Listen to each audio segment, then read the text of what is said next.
All right, gather round, you filthy peasants and pox-ridden nobility. Let me paint you a picture. It's the 14th century, the year of our Lord, who is apparently busy with other priorities. And here I am, your humble, entrepreneurial, well, let's call me a content creator. Before you ask, yes, I'm talking about the medieval equivalent of an OnlyFans account. Don't scoff. A man's gotta eat, even when the local economy is based on bartering moldy turnips and the collective fear of God. My subscribers? Oh, they're a treat. Picture it. Sir Giles, smelling faintly of unwashed leather and despair, dropping off a pouch of groats and a half-eaten chicken for a glimpse of, well, let's just say my artistry.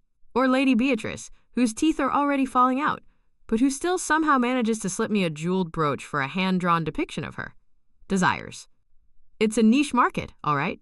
The kind where your biggest competitors are usually syphilis, and the occasional public execution. The content creation process? Less about flattering angles and more about finding decent lighting that isn't just a sputtering tallow candle. Less about high definition and more about not getting rat droppings on the parchment. My props? A suspiciously clean sheepskin rug, a slightly less diseased apple, and my unwavering commitment to looking vaguely appealing despite the omnipresent stench of the village latrine. High production values, I tell you.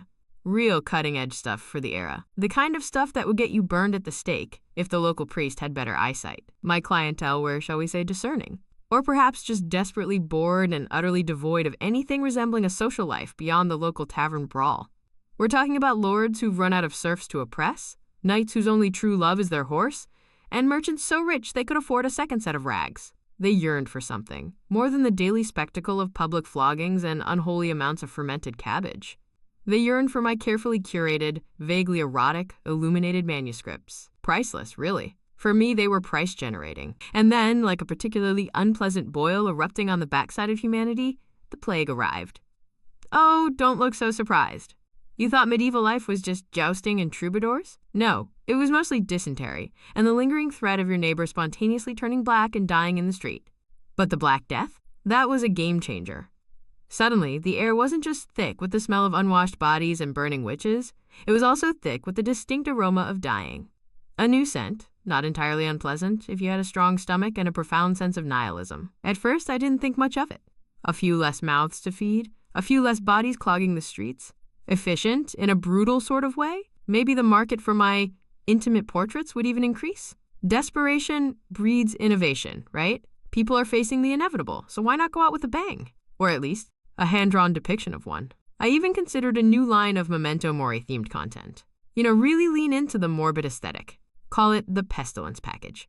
Very meta. Then the notifications started rolling in. Not literally, of course.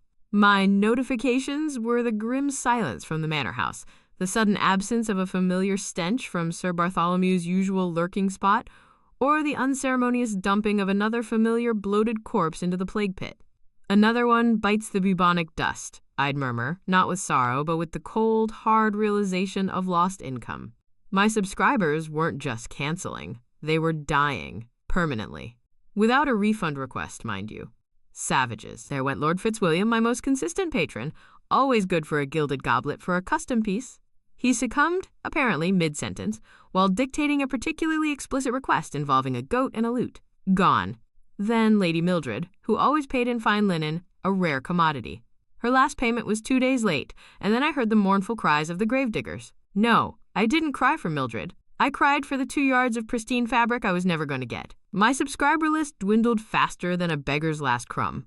It was like watching a particularly gruesome countdown timer. Backquote, POV. You are in medieval times, and your OnlyFans sub dies because everyone has the plague. Suddenly, it wasn't a hypothetical. It was my grim new reality.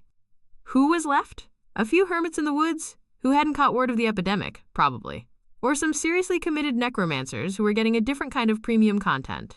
My target demographic was becoming an actual statistic. What's a medieval content creator to do? Pivot? To what? Funeral arrangements? Plague Doctor cosplay?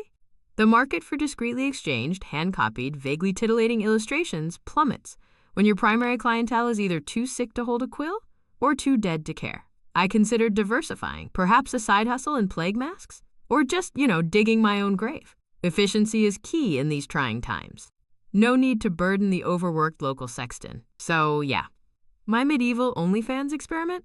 It turns out even the most desperate forms of entrepreneurship can't outrun a global pandemic. Turns out, death is the ultimate unfollow. And no amount of backquote exclusive content can bring back a patron whose lymph nodes are the size of plums. The moral of the story? Don't start a subscription service during the Black Death.